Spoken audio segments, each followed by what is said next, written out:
say what an honour it is to be here tonight. I spoke to the Hezargyi in there, which I'll flex again. So, Kalai, Hezargyi, Kali Norbandas, Fushidani Inha, Bihisim It was my greatest honour to be here. I feel like really it was the least that I could do. But yeah, I think there's events like this are so important where the community come together, stand together and commemorate the Hezara genocide. And I hope that the community can continue to do things like this and that we can be a part of it. Thank you so much. Thank you very much for having us here. It's an honor to be here amongst our Hezara community. We're looking forward to, again, in the future to having that sort of gathering. And it's going to help, our Hezara community and the Australian community. So Grace and I would like to, be that bridge that we can, that we can cross and build that bridge that can cross and unite. So our message is unite Hezara and Australia. خیلی متاسفم از اینکه برای کسایی که مهمان هستن و من فارسی گپ میزنم. اولی که تشکری میکنم از بیادریم. اگر اون شب در خانه ما کسی جوالگری نمیشد من اینجا نبودم، حتی در داخل مشاهدچی ها هم نبودم. خیلی ممنونم از او و پیام عزیزه که برای همسن و سالهای ما کسایی که اوورسیز هستن، خارج از افغانستان هستن، لطفاً تاریخ خود را بخوانید. تاریخ همیشه به ما یاد میده چی به ما گذاشته. این نیست که مثلا ما از اون کینه به دل بگیریم. گفت آقای هزاره فکر همونا بودن، ما از اونا درس عبرت بگیریم تا دوباره اون تاریخ سر ما تکرار نشود. لطفاً به بچه هایتون بگویید که درس تاریخ را بخوانند. فقط همین. تشکر. خب دوستای عزیز سلام، امیدوار هستم که در هر گوشه و کنار دنیا هستین جور و سلامت باشین. امروز 27 سپتامبر 2025 در دندنان ملبورن استرالیا قوماک است. سالگرد هزاره genocide از کشی هزاره ها را گرفته که برنامه هنوز شروع نشده. تازه دروازه واش نمیده. یک دروازه از این جسته، یک دروازه دیگه طبقه بالوز و طرف دیگه است. قوما زیادتر تشریف میره دیگه. به زودترین وقت بخیر برنامه شروع میشه.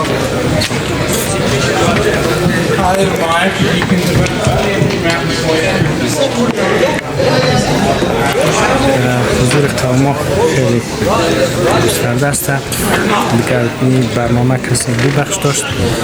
بخش اول که بود که برنامه در بیرون بود که در سالون یا در محالوه کسی عکسی شهیدا بودن دیگه. اینا اون مرحله تیر شده دیگه. بخش این برنامه دیگه دوستا زبیته تشریف میره دیگه. برنامه به زودترین وقت انشالله شروع میشه.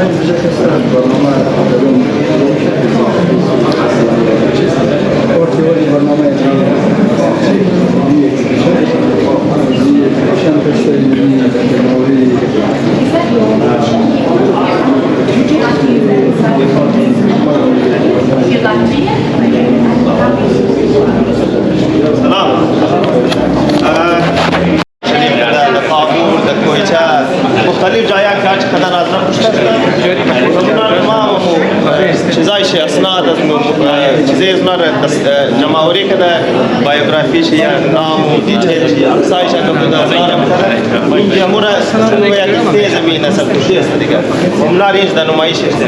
شما میتونید فیلال از اینا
اول در مورد جمعیت کم بود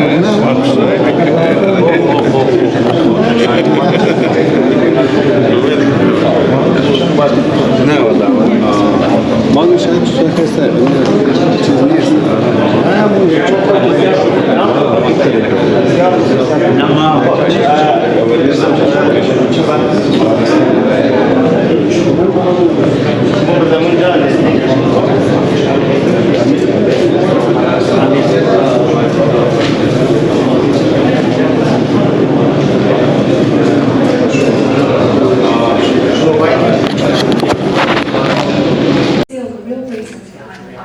Therefore, it is essential to call these attacks what they are, ethnically motivated attacks against Hazaras, a community that is subject to institutional oppression, marginalisation, persecution, massacres, and at risk of genocide. The Hazara people in Afghanistan fear another genocide at the hands of the Taliban upon the militant group's return to power. Genocide has a very specific meaning within international law. The 1948 Genocide Convention defines genocide as acts committed with the intent to destroy, in whole or in part, an ethnic, racial or religious group. In light of Articles 2 and 3 of the Convention, the targeted killings of Hazara members, a Shia minority in a Sunni majority state, throughout the history of Afghanistan, constitutes genocide. Their newborn babies, pregnant mothers, school children, girls and youth are consistently attacked and persecuted.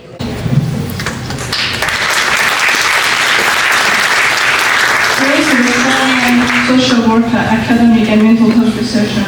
Grace recently finished her PhD in public health and behavioral science. Grace's doctoral research explored the mental health and well-being of Hazara refugees in Australia, focusing on the way in which our community can find strength and the meaning in aftermath of trauma.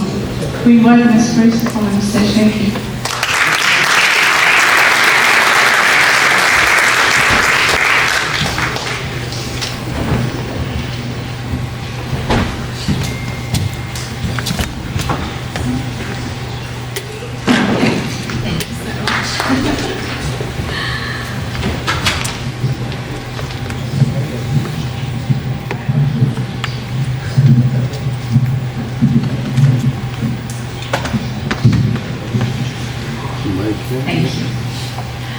Salam Hamidi Shama.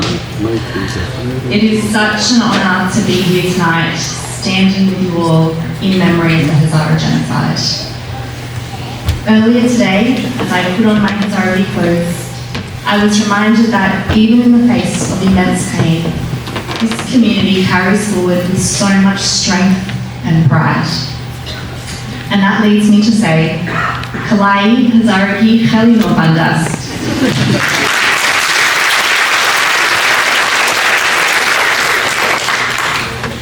Pushadani Inha, the history of Chikarimon است. Bevakshid, Hezargi man Khali Hubnist, so the rest of my speech is in English. The history of Hazara people is one of unimaginable hardship. For over a century, Hazaras have been persecuted for who they are. Whole communities have been destroyed, villages have been emptied, and families have been forcibly torn apart. This was a systematic, targeted attack aimed at erasing Hazara people, their culture, and their future. And sadly, as you all know too well, this is a reality that continues to affect the lives of Hazara people today.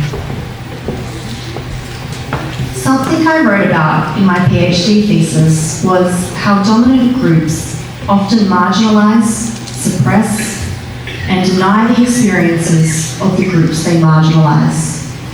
And in doing this, they invalidate and they erase history. This is often referred to in the academic literature as a manipulated memory, where the violent acts against groups of people, such as Hazara people, are not documented in public narratives, and then past and current injustices are silenced. This creates what we call a secondary wound or injury. The first wound being from the genocide itself, and the second from the ongoing denial of this genocide. The reason I mentioning this tonight is because I often hear of calls from other communities of Afghanistan for there to be unity. For you to not divide yourself from others by calling yourself Hezara, but instead to identify yourself through a term that carries historical and intergenerational trauma. The problem with this is that unity cannot be built on the silencing or denial of Hezara persecution. Unity can only be built on justice, on truth, and on recognition of the persecution Hezara people have experienced and how they continue to suffer today. Despite the numerous systematic attacks of ethnic and cultural erasure, Hezara people like yourselves are here today and you are thriving. You are building lives, creating families, and holding on to your culture. You're teaching your children to be proud of who they are. In my research on trauma, I talked about something called post-traumatic growth, which is a fancy term to describe how even among people who've experienced unimaginable hardship, they can come back stronger than ever, growing in various ways. And the reason I was drawn to post-traumatic growth in the first place was because I was trying to make sense of the unwavering courage and strength that I saw in Hezara refugees, like my husband Tassif, and like many of you. Your resilience and ability to rebuild after hardship is truly extraordinary.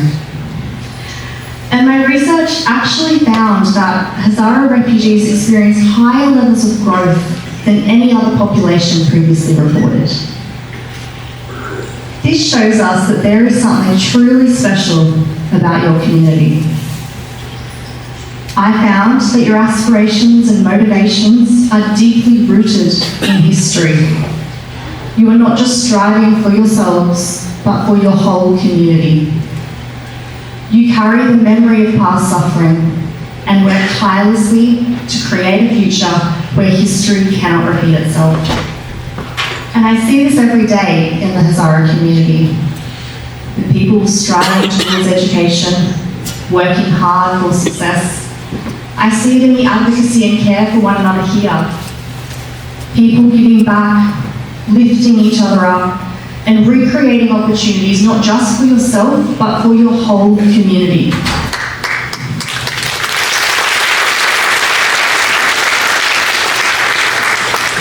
This is how progress is built, and it is something truly remarkable and inspiring to watch.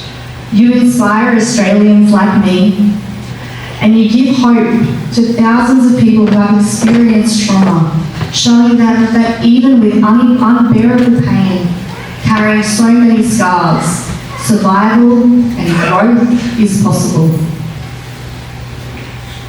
Getting to learn about the Hezara culture has been one of my greatest pleasures.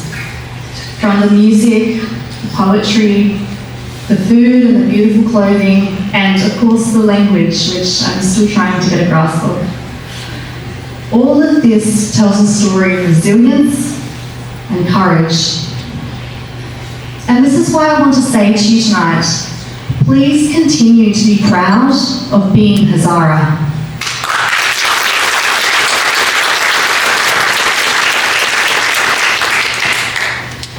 You should wear your identity like a badge of honour. Speak your language. Teach your children about Hezara history. Celebrate your traditions and hold on to the stories that make you who you are. Every time you are doing this, you are breathing life into a culture that other people have tried to silence. Tashakot.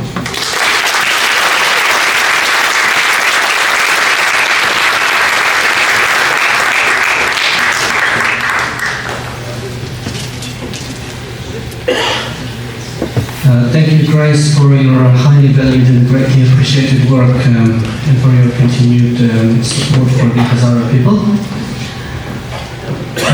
Now I would like to take the opportunity and invite Mr. Mohammed Ansari on the stage to share his perspective on the Hezara genocide.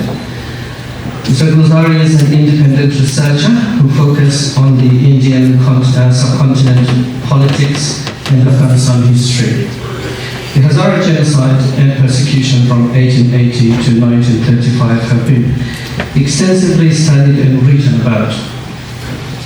Mr. Hezare worked also on the military and soldiery facets of the Hezara in the Indian Army in Iraq, Persia, Iran, Kurdistan, and the Western Front in France during World War I and II.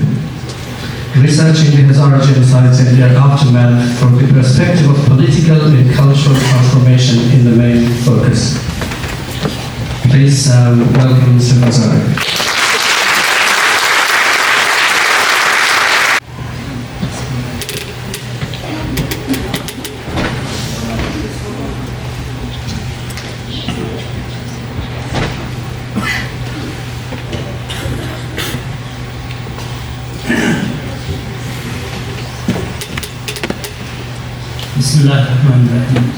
Grace, thank you very much.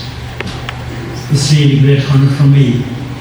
I think I'm in Mr. Mayor. Yeah. I see the city is abandoned now. But I have a few good words for the community here lives in Lebanon. When I flew from a multicultural city, we call it Birmingham, and landed at Melbourne, so I really feel Melbourne is my second home. Thank you very much.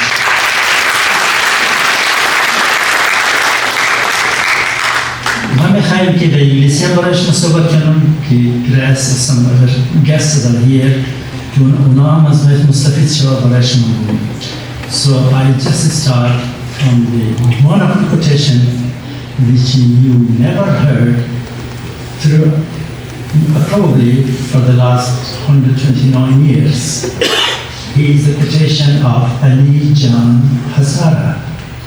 Ali Jan Hazara was a young man who resisted during the resistance war of independence in 1892, probably between May and September 1982.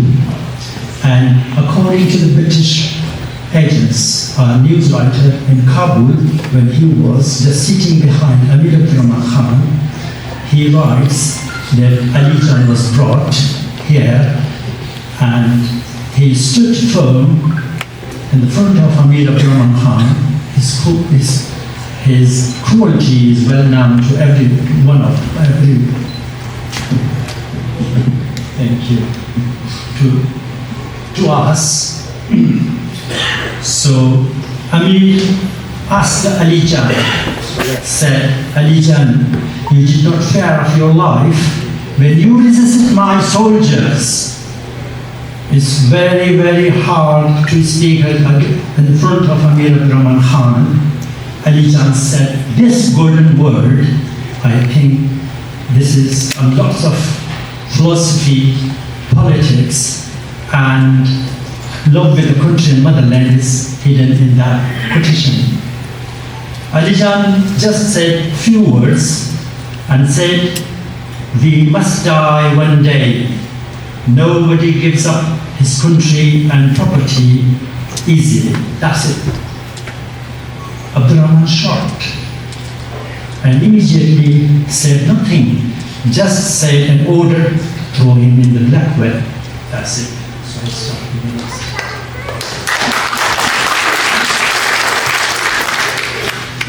Because I have only 15 minutes, that's really interesting for me. I mean, just to conclude my 37 years of old research in 15 minutes, that's a good challenge for me. And it's really good to show you some documents from the British agents. They produced exactly from that era. And that's all, these are all the primary sources from the National Archives of Britain. Okay. The non-genocide, which I'm always saying is coming for the last about 1 decade, because the non-genocide, we have proof of that the proceedings, if we see, it started right from the 1882, when Abdurrahman Khan came on throne in 1880, he started and crushed the Sheikh Ali Hazaras first. And when they crushed the Sheikh Ali Hazaras, actually thousands of these children and the boys and the men, particularly the women and children, were openly auctioned in the market of the Kabul and Kandahar especially.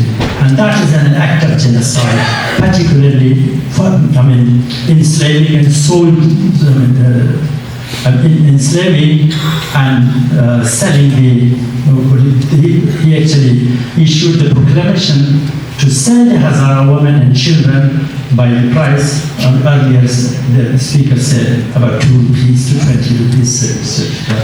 After that, the systematic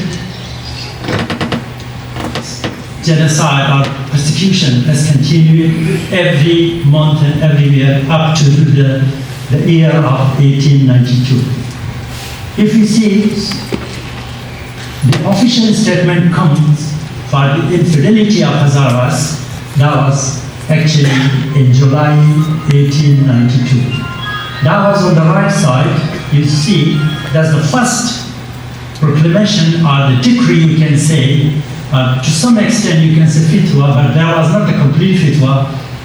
Inshallah, in another session in Sydney, I will show the whole fitwa for you because I brought it myself. So in that one, I think you can see, this says the Durrani of Kandahar and other people that these Hazaras are infidels and their killings, and you can wipe out them from our face or earth like that. But the other thing is, you can see there's another proclamation or the decree that says the large number of the Hazaras prisoners, male and female, have arrived during the month at Kabul, where under orders from the Amir, they have been sold by public auction. These are the prime source, exactly from that date. So these decrees from the government has always been coming time to time, and that's why we say the Hazara persecution is a long genocide until today. You see the poster outside was hanging. That is the evidence that the systematic genocide or persecution is still continued up to the day. If you compare it with other genocide, hardly we can say, probably we can say there was over the month or years, but our persecution is still continued right from the 1892 till today. So this is another proclamation, you can say, as a decree or fitwa, was describing about the infidelity of Hazaras and their children and families, and their land has been confiscated and given to the non-Hazaras and in the Afghans and the Pashtuns. This is the whole story says, and this was reported by the British agent from Kandahar. Exactly on 1892 was probably the month of August of the 6th. If you see that, now we go on for the next 2 slides, then we see how it was a coincidence. Then the month of August was so crucial for the Hazaras. The 2 fitwas after a century came shoulder to shoulder, or can you say a flip of another one. So now we go there. At the same time, the Amir has promised the regular army and the tribal forces. They gathered and he ordered together 100,000 لشکریای الجانی و سپاهیای قومی باید جمع شود، اینا بر هزارها مخصوصا بر ارزگان محاصره شود و اونا را همه را به تارات میکشیم و هر کسی که به این مثلا جنگ جهاد شامل شود اونا را همه اجازه که زمینای اینا را ببره، زنایش را ببره بساره و هر چی که مثلا دارایی را مال اونا، اینا همه برای اونا 100,000 نفر اونا را باید جمع شود. ببینید که بس بمیخواد این نوتیفیکیشن یا این حکم امیر بسیار پرمانی است که مردم را گفته برید به تاراج بگید تا زمینای اینا را بین شما محمد تقسیم کنید. مگر یک چیزی که بسیار مهم است، the same notification has been forwarded by the Major General James Brown in Quetta, who has been monitoring all the Hazara campaign, and he forwarded the same Ganges notification to the Viceroy, and Viceroy straight away forwarded it to the Secretary of State in London. So it means the severity of this notification again indicates how the Hazara people were severely persecuted and what was the intention of Amir Abdurrahman Khan, and the British government at the time, he knew everything, but he could not stop it.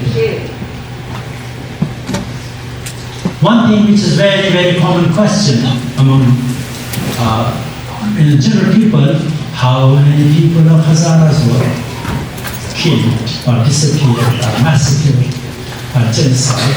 60%, 50%? That's not actually calculated like 2 to 4.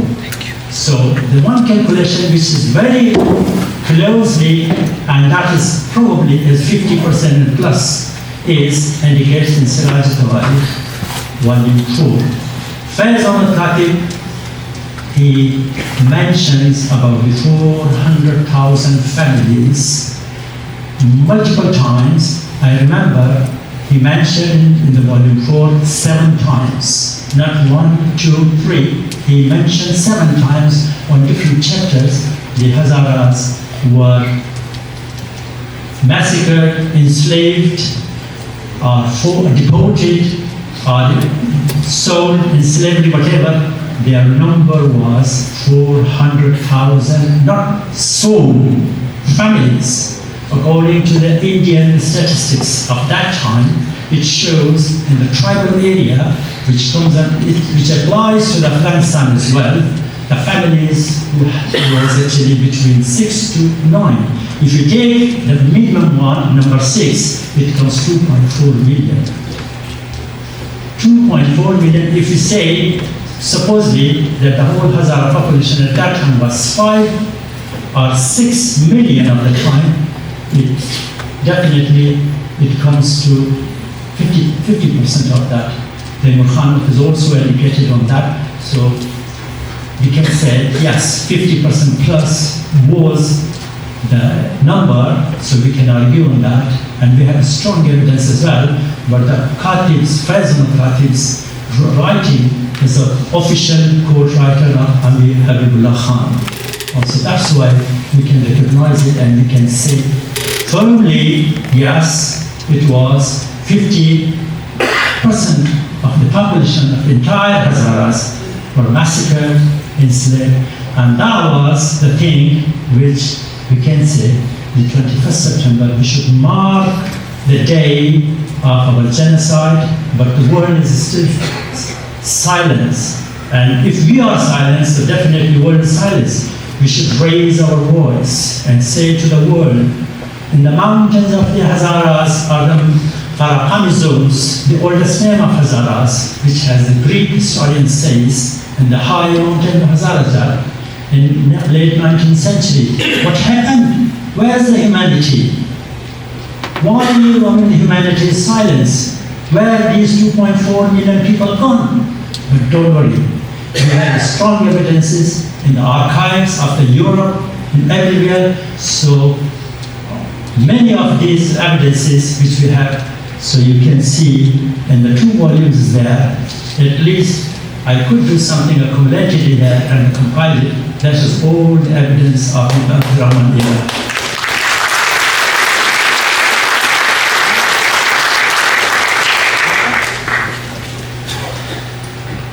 This is exactly the same option as that about the promise of the one thing after that, Amir Abdurrahman has distributed gold and silver medal and bronze medals to the victorious armies, generals, and the others who participated in the Hazara campaign. So therefore, if you find them from eBay, because in England we have eBay and some other auction platform, so these are these medals are very important for the community here to have that. Thank you very much. So these 2 books, the one is a bit thicker, about 400-500 pages. This is old Abdurrahman era, and his crime was so big, so that's why the book is very thick. And luckily, I got it yesterday. This is the Amir Habibullah Khan. During his son, Hazaras was also persecuted very badly. Even less massacre, but systematic persecution was there. Particularly, the land grabbing is here. So these are all reported by the British agents from Kabul, Herat, Kandahar, even some parts of the Khorasan here as well. And some part of the Hazaras in diaspora, which also mentions when they fled the country, they lived in Khorasan and British Balochistan. There's a lot of evidence in there. So inshallah, hopefully, برای اولادای آینده ما کوشش میکنیم که همه این اسناد باشد که اولادای شما محروم نباشد که بگم ما اسناد نداریم برای اینا ما تمام اسنادهای دستی اوله اگر شما داشته باشید شما میتونین اولادای شما خودان شما میتونین بکنید. برای از اینکه کتاب را دست بیارید آقای جار و آقای میان ورزگانی تحقیقاتی بلخ اینجا هست شما میتونید از اونا بخرید و ما انشاءالله غیر از این 12 جلد دیگه هم تهیه کردیم تا خدمت شما میرسانیم. فقط شما همین میخوایم که اولادایتان را گفتی که خواهر من اینجا بود گفت الله تعالی بگید تاریخ بخونه ما زیاد نداریم بس من داریم هر چی هست فقط همت بکنیم.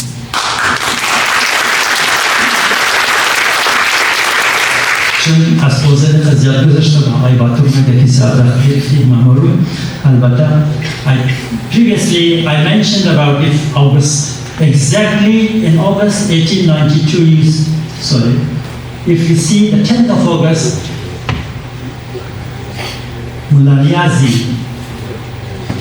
he was the governor of the Balkh University I think so everybody remembers exactly he said about the Hazaras and about declared them as infidels. So the same year of August 1890 and the same month which Abdurrahman has issued a proclamation of infidelity of Hazara, that was in August as well. So what a contrast. So we can say that decree was from Abdurrahman and that was from Mullah Niazi. Between probably 1 century later, the same thing was applied on Hazara, and the same thing is Taliban is applying on the Hazara as well. So that's why we say, if we see the combination, compare and contrast of the several decrees and notification from the government up to today, that links and proves it, the Hazara is persecuted, and that is the long genocide in the contemporary history of the human being which in the day we live. So this is something you can say we are the most persecuted community on the face of earth. So this is another one. Right the bottom one is the Shiri 1892 incident, and the upper is the current contemporary genocide occurred in Kabul, and up to today you see the banners outside, you can view that. So these are the books and the things which is coming now, except those who is printed. So these other books are coming exactly, these are all would be help to the intellectuals and academics for their writings and works on the history of Hazara, genocide, and other history of Pakistan as well. So, thank you very much.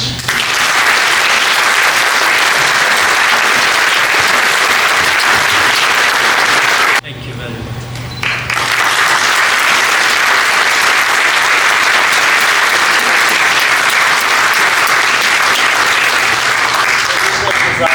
A card for Mr. Hezare. Thank you very much.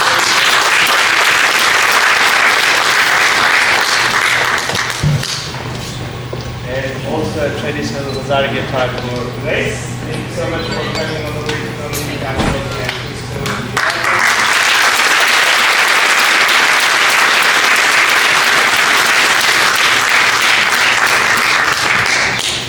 Thank you so much. It was really an honor to be here. My research is that was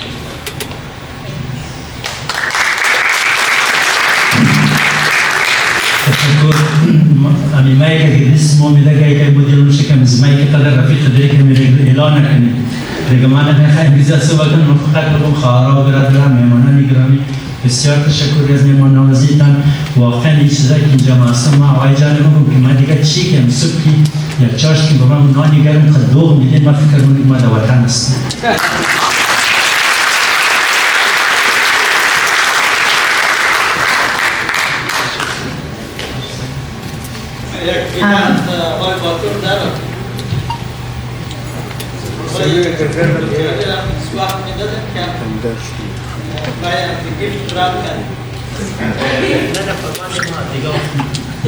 سوری بسیار ببخشید این بسیار خوب شد که آقای باطر رو پوزر بود اگر هفت رو گفتم من در 37 سال در هفت دقیقه برایشون خلاص میکنم And I just want to say again, thank you so much for the opportunity to be here. It really was such an honour, and I found this event to be so moving. Thank you for organising, and please continue to gather like this, be united, and this is how change happens. So thank you so much. Of a nation, a people, and a history disappearing and being destroyed.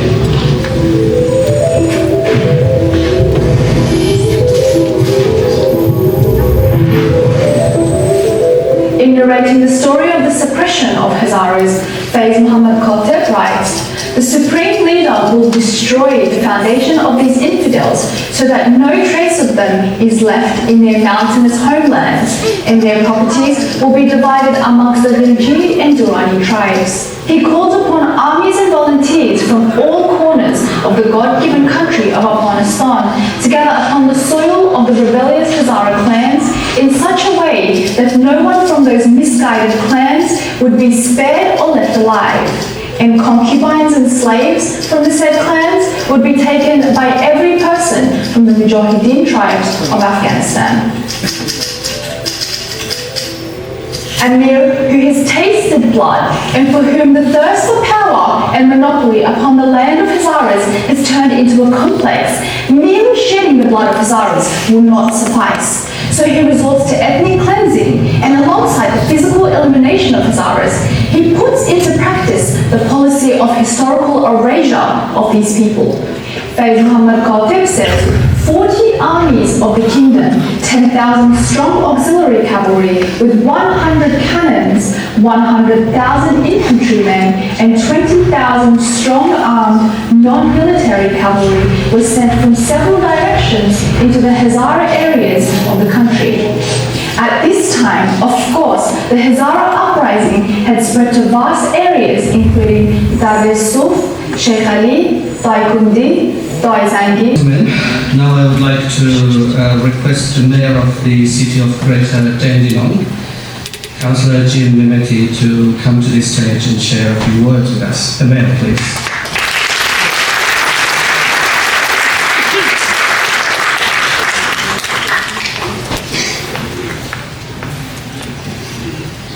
I'd like to acknowledge the traditional custodians of this land, the Bunurong people, and pay my respects to their elders, both past and present. I recognise and respect their continuing connections to climate, culture, country and waters. I also pay my deepest respects to all ancestors, though we may now live far away from our ancestral homelands. Their presence is always with us. We thank them for their knowledge, wisdom and guidance they have passed down through generations. For the past 2 decades, I've had the privilege of serving as a councillor, including the honour of serving as mayor on 6 occasions here in the city of Greater Dandenong. Throughout this time, I've remained deeply committed to fostering unity, inclusion, mutual respect across our wonderful, diverse community. I have had the honour of working alongside residents, community leaders and organisations from all backgrounds to help build a city where everyone feels valued, heard and respected. It is in this spirit of unity and shared humanity that I am humbled to stand with my brothers and sisters from the Hazara community this evening to commemorate Hezare Genocide Memorial Day.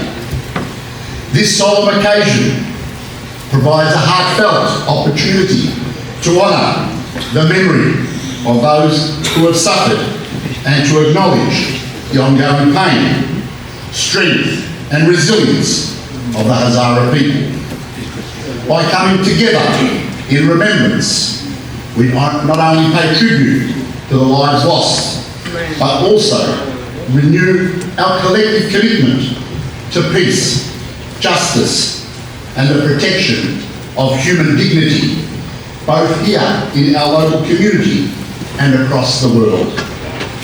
On behalf of the Greater Dandenong City Councillors, I would also like to extend our deepest appreciation to those who have helped foster community harmony and organise this evening's memorial. Tonight's gathering also a tribute to the innocent children, women and men who have tragically lost their lives in distressing events in Gaza. Our council recognises the profound impact of these devastating and heartbreaking conflicts have had many on individuals and families within the City of Greater Dandenong community. We deeply empathise and share in the grief felt across our city. We stand united promoting peace, understanding and unity among all people, regardless of faith, background or nationality. We strongly condemn war and violence in all forms. We firmly denounce the killing of innocent civilians, no matter where it occurs in the world. May tonight's peaceful memorial continue to foster understanding, empathy and unity within our diverse multicultural city. I'd now like to share a timeless poem by the Persian poet Saadi Shirazi, which beautifully captures the spirit of tonight's gathering. Human beings are members of a whole, in creation of one essence and soul. If one member is afflicted with pain, other members uneasy will remain. If you have no sympathy for human pain, the name of human you cannot retain.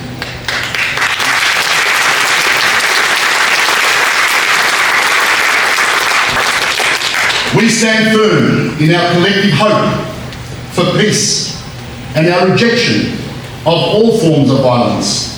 By focusing on peace as our shared goal, we send a unifying message, one of compassion, hope and humanity to people of all backgrounds and beliefs.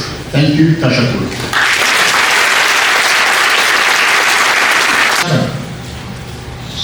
و بعضی هاشون شاید ترسم بخوره که اگر ما این روز دمنی استرالیا ششتا یا دمنی یورپ ششتا بلده مردم خو آواز مال کنیم یک ترسم شایدی باشه که اونجا مردم از ما شاید خنجرشی بکار سنه لیکن وقتی که ما همزو پروسیسی فرم شدم کس آواز از مجور نشد لیکن ما علمی اپورچونیتیز داره که آواز مردم خود جور شد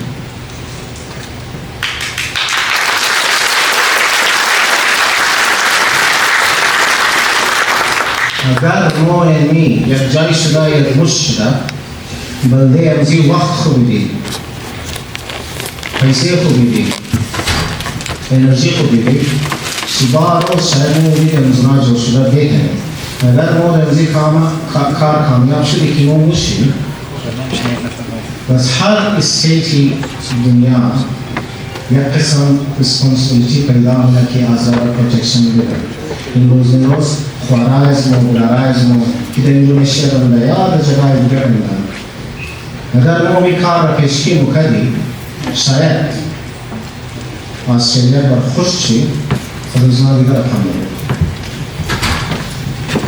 Now, recognizing genocide is not only symbolic.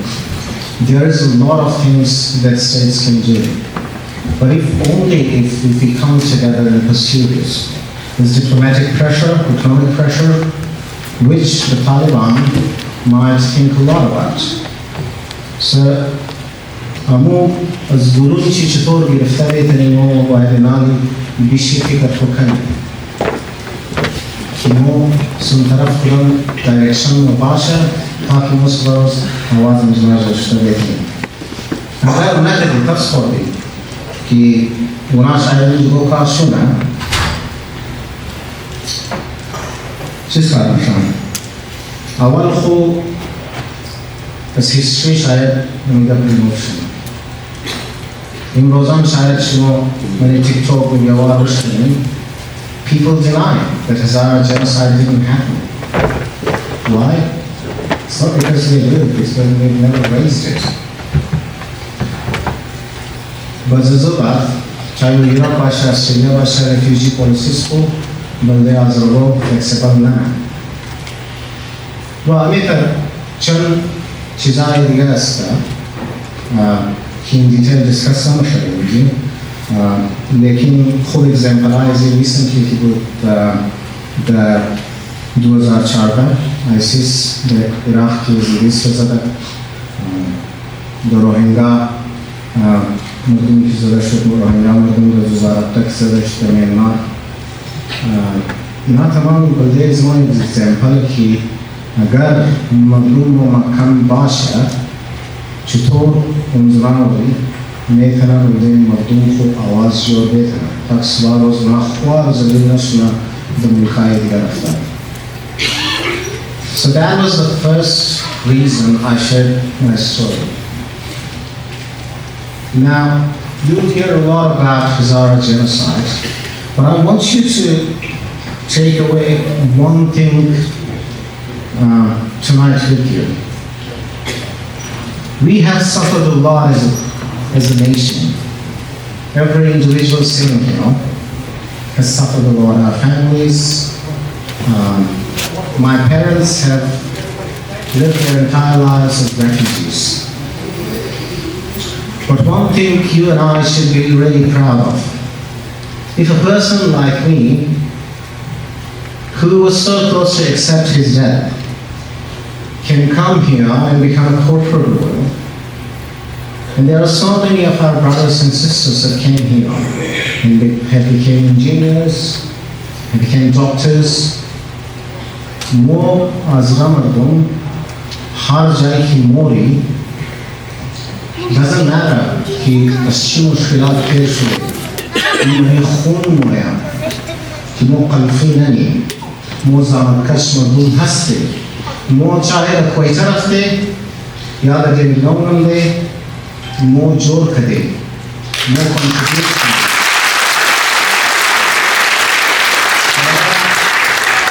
इसलिए वो मिस्र तलखा लेकिन इनका हमेशा reaction आता है. आज़रा इस वक्त सर शिखान न शुदा और ना मुशा हमेशा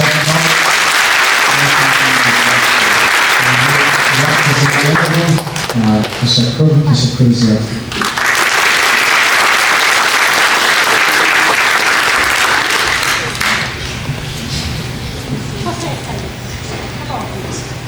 با تشکر از آقای علی خان، بدون شک صحبت‌هایشان رهنمایی‌های خوبی برای برنامه‌ها و فعالیت‌های بهتر و بیشتر در آینده خواهد بود.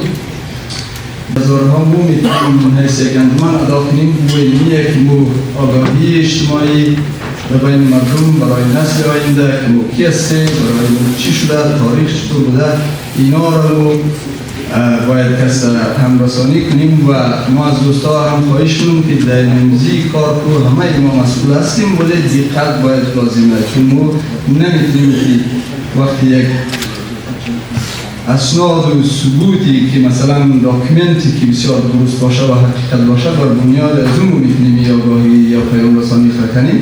به این موضوع را خلاصه دوستان جدی بگیرم و کوشیم تا حد امکان جدی بگیریم و مسئولی از این کار دوستایی که در حوزه کاریش یا استادایی که اون تحقیق مونن اونا تهیه مونن و اون امورم فالو مونیم یا دنبال مونیم.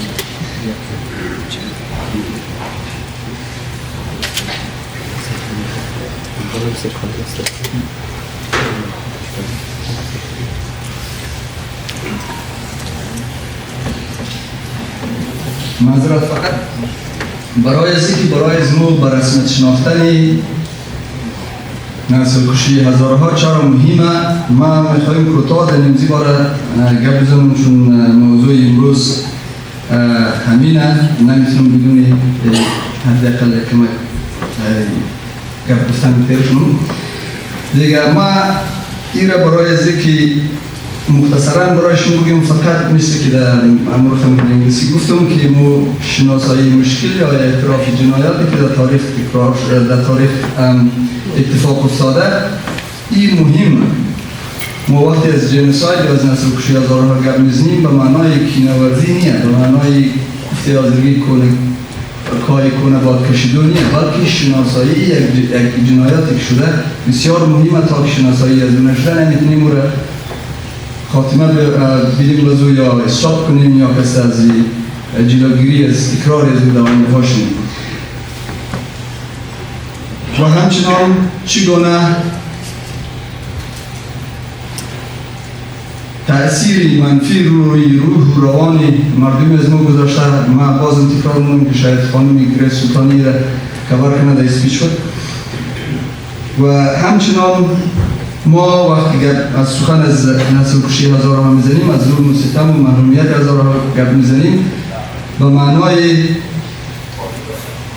مسئول نگه داشتن حاکمان حال و آینده، نه به معنای پانیشمنتی یا مثلا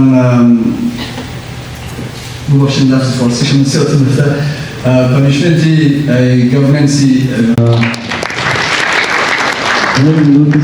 Regarding this discussion, my wife, she's here right now, and she will be working in the same hospital. And on the day of the event, she was on her job, and unfortunately, people just couldn't survive most of the mothers, and it's because she has some weakness on her leg, disability, and she couldn't get out of her office, and the armies just come out and capture around the hospital. Only the people in the neighborhood came in and just help her to get out of the hospital. She's here. I'm really sorry to hear that's a very painful experience to have in your life and witness something horrific as that. But we are really happy that she's here with us today. Happy for both of you.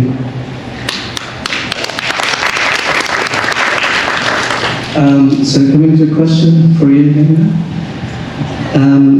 Which two major geographic regions historically inhabited by Hazara communities were confiscated and resettled by Pashtun tribes during the rule of Amir Abdurrahman Khan in the late 19th century?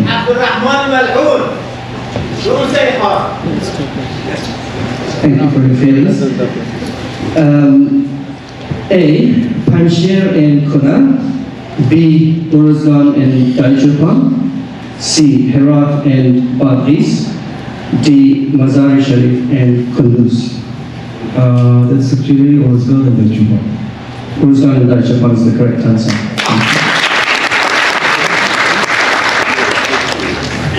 Okay, so do we have the so Najibullah and Amir Khan will stay, and the rest of you, thank you so much. Thank you for your participation. Sorry. Can I say something? Just shortly, please. Yes. خیلی متاسفم از اینکه برای کسایی که مهمان هستن و من فارسی گپ میزنم. اولی که تشکری میکنم از بیادرین. اگر اون شب در خانه ما کسی جوالگری نمیشد، من اینجا نبودم، حتی در داخل مشاهدچی ها هم نبودم. خیلی ممنونم از او و پیام عزیز که برای همسن سالای ما کسایی که اوورسیز هستن خارج از افغانستان هستن لطفا تاریخ خود را بخوانید. تاریخ همیشه به ما یاد میده چی به ما گذاشته. این نیست که مثلا ما از اون کینه به دل بگیریم. گفت آقای هزاره فکر کنم همونا بودن، ما از اونا درس عبرت بگیریم تا دوباره اون تاریخ سر ما تکرار نشود. لطفا به بچه هایتون بگویید که درس تاریخ را بخوانند. فقط همین. تشکر.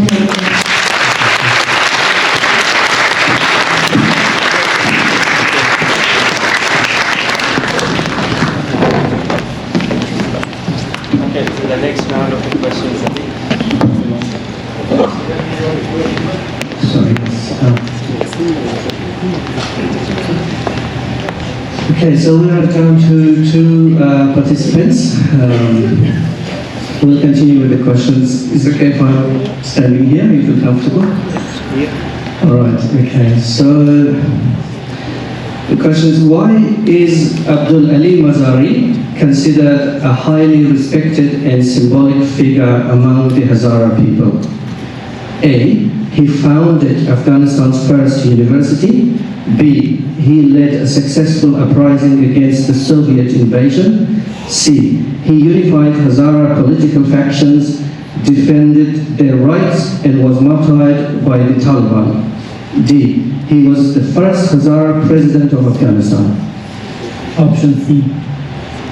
Option C, yes. He unified Hazara political factions, defended their rights, and was martyred by the Taliban. For the guests who may not be familiar with Mazari, the photo that we have there is his.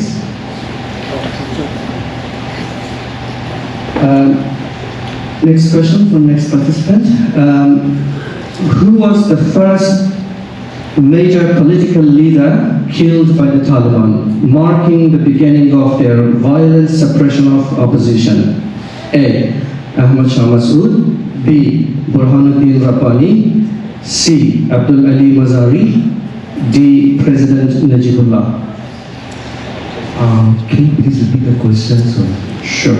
Who was the first major political leader killed by the Taliban, marking the beginning of their violent suppression of opposition? Ahmad Shah Massoud, Burhanuddin Rabbani, Abdul Ali Mazari, President Najibullah. Abdul Ali Mazari. That's correct.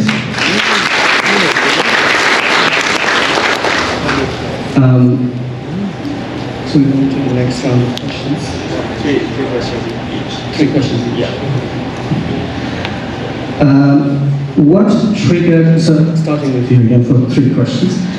What triggered the Enlightenment movement, Junbish Roshnai, led by the Hazara community in Kabul in 2016? The answer was wrong, actually. Yes. Yes, correct. Yes.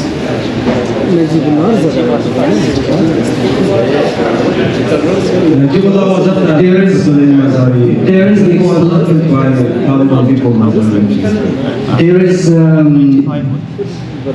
there is an explanation that I will read. If that still does not satisfy, probably we can just withdraw that question and start a new question maybe.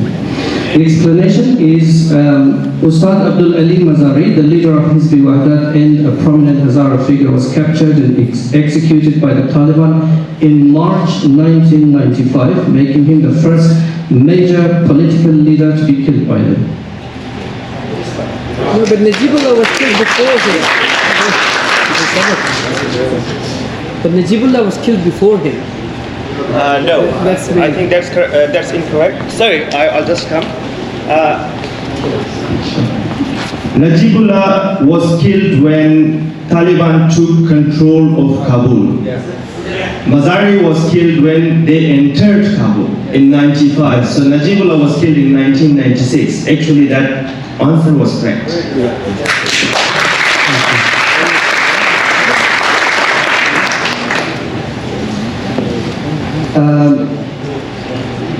Sorry, so we've already moved to the next question. I'll repeat the question. What triggered the Enlightenment movement, Junbish Roshnai, led by the Hazara community in Kabul in 2016? A. A military raid in Bamiyan province. B. The government's refusal to recognize Shia religious holidays. C. The rerouting of the Tutop Native project, power project away from Hazara areas. D. The closure of Hazara schools in Ghazni and Daikundi. Repeat the answers later, A and B. A military raid in Bamiyan province. B. The government's refusal to recognize Shia religious holidays. Option B. The government's refusal to recognize Shia religious holidays. That's the wrong answer. The correct answer is C. Yes, the rerouting of the Tutop project. So explanation is that if you remember, they wanted to bring the power lines to other routes which were more expensive. An explanation as well if you can read. Yes. So explanation is also the Afghan government rerouted the Tutop electricity project away from Bamiyan, a Hazara majority area, which was seen as a deliberate act of exclusion. This sparked mass protests under the Enlightenment movement, demanding equal development and rights. Okay, come back.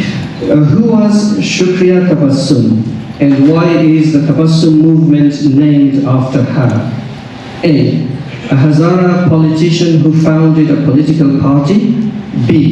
A 9-year-old Hazara girl whose throat was slit along with 6 others in Zabul, sparking protests and the Tabassum movement. C. The first female Hazara mayor in Kabul. D. A journalist who reported on Hazara culture. Actually, she was a 9-year-old girl and she was killed in Zabul by the Taliban. That's correct. That's it.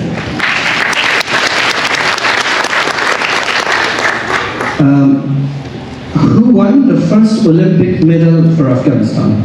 A. Rashid Khan for the cricket. B. Ruhullah Nikpai for taekwondo. Little B. That was a good one. Thank you. Yes, that's correct. And Ruhullah Nikpai, a Hazara athlete, won Afghanistan's first Olympic medal of bronze in taekwondo at the 2008 Beijing Olympics.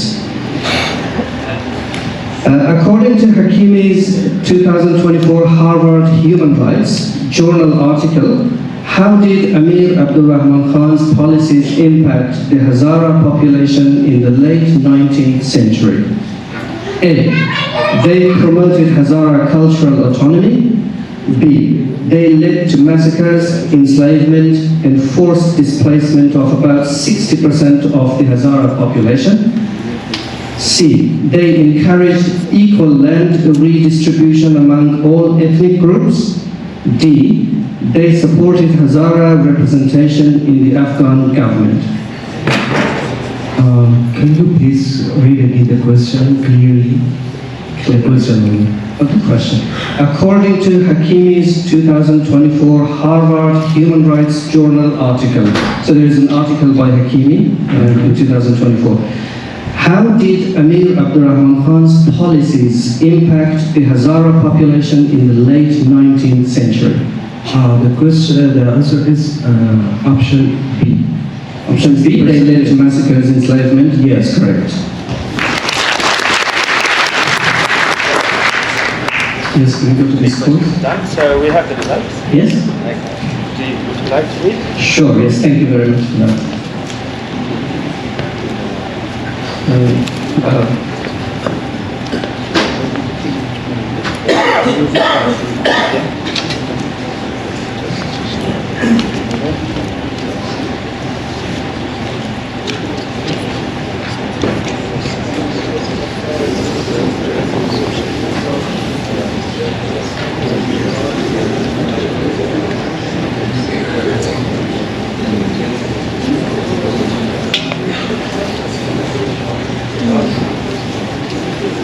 All right, so we have the results. Apologies for any shortcomings and the quiz by nature is, I think, a little tense when it comes to questions and answers, and it puts everybody under pressure. So we've got the result. Najibullah Mukhlis has answered the most questions correctly, and Amir Khan Ahmadi has also answered questions but less than Najibullah Mukhlis. So our first position holder here is Najibullah Mukhlis, and the second position holder is Amir Khan Ahmadi. Thank you very much for your answers and participation.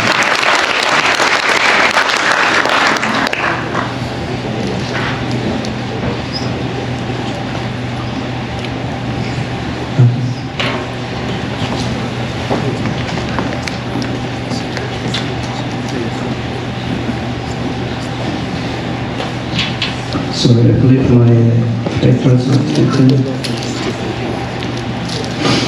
Sorry, I'll come back with my papers.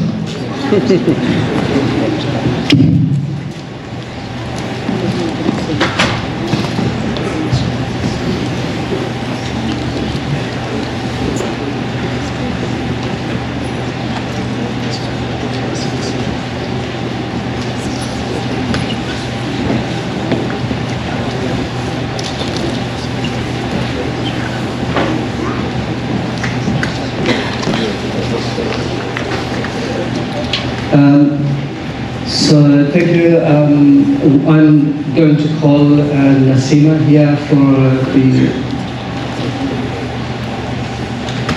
the prize distribution. So the quiz was sponsored by World Connect Travel and LJ Telenong. On behalf of Nemat Mehta, we thank all the people who sponsored and provided the prizes for the event. So Nasima will be giving the prizes.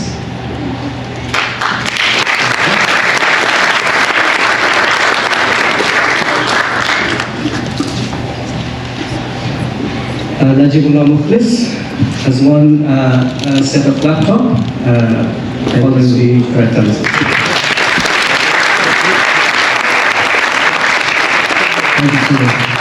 And I will have the second prize, which was $400 worth of domestic flight.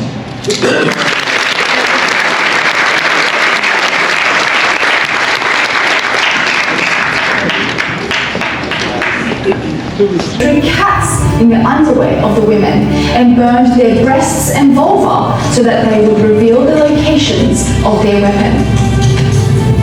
In such a time when Hazara men and youth were massacred and enslaved, the girls of this land stood up and paid with their lives to protect the honor and dignity of this nation and the land against the tyranny of the Emir and his bloodthirsty army.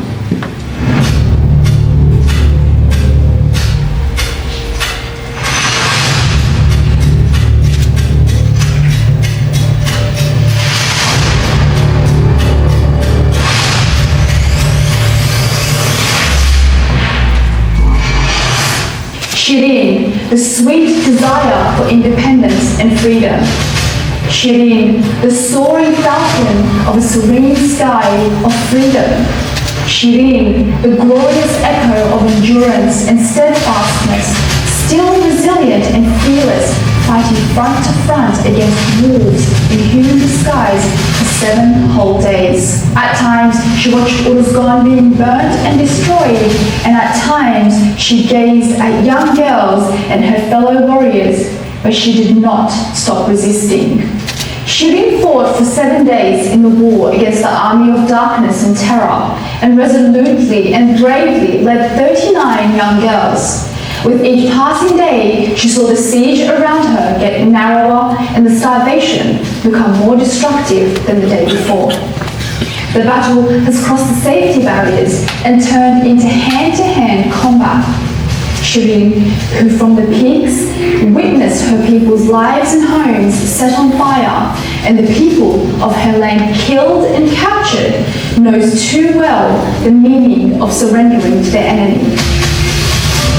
She who upholds her and her companions' honour and dignity above all else.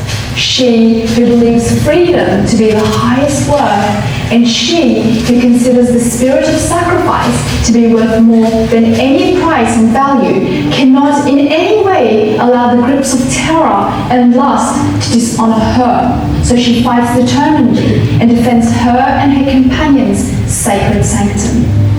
When she sees no possibility of continuing the fight and finds it has gone on the verge of fall, like a distinguished and experienced commander, she calls upon her comrades to retreat to the heights of Gulkhar, and her determination to become a legend and law of resistance is born.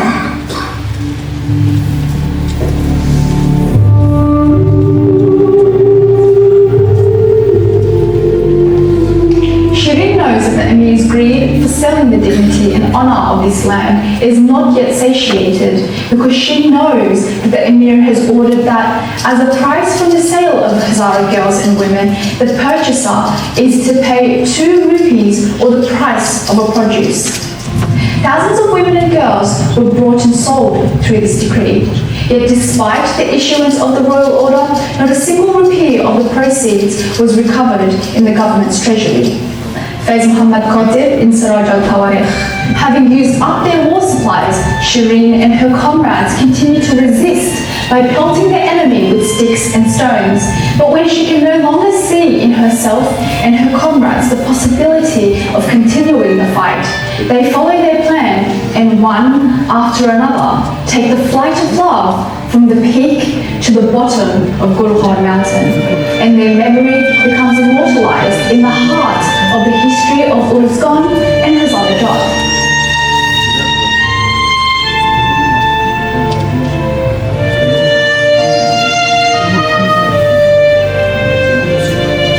She paid the ultimate sacrifice and forever engraved their memory in the history and the minds of the people of this land.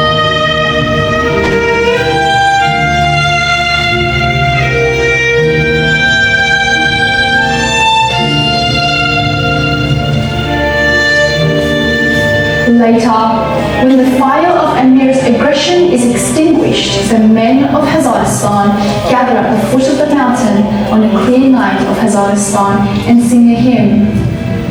The men and women of Hazaristan name the mountain Mountain of 40 Girls, or Doختران, and mark it as a place of eternal covenant for defense of the honor of the land of Hazaras. After this day, the men and women of Hazaristan, especially the people of Ajiristan, Uruzgan, Jawhari and Ghazni, pledged to name their firstborn daughter Shirin.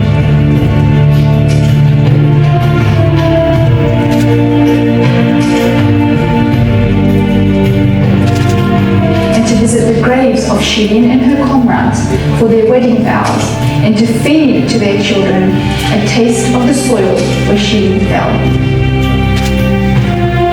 May the memory of the great woman be honoured for her resistance and sacrifice. فعلا سر کوی چند دختر است و برگشت رئیس خبرای چند دخترو که تیار کردی زیر یک تنظیم باشاسته باشایکو زیر باشکو بسته یک مقدار نامید البته یه سکم آمدی یک فاتحه داده این رو پس